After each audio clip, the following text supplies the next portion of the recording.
Welcome to the Learning Pines YouTube. We hope this video helps. You start by powering down and unplugging the PC. You must ground yourself to avoid static damage. Once done, remove the drive and inspect connectors for burn marks or loose pins. Those clues tell you whether power or electronics failed. Make a quick bench test. Connect the drive to a known good SATA power and data cable or a USB SATA adapter. If it spins, you have different options than if it is silent. Keep each observation, because it shapes the next repair steps. You now isolate the failure. Swap cables and ports, and test the drive on another computer to rule out motherboard or power supply issues. Next, check smart data with SmartDL or Crystal Disk Info to identify reallocated sectors, pending sectors, or firmware errors. Those diagnostics guide whether recovery is feasible.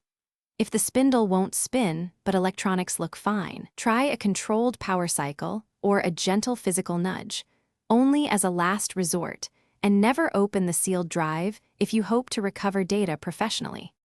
You should prioritize data. Clone the failing drive with DRescue to an equal or larger target, because every repair can worsen damage. Once cloning completes, attempt file-level recovery from the clone.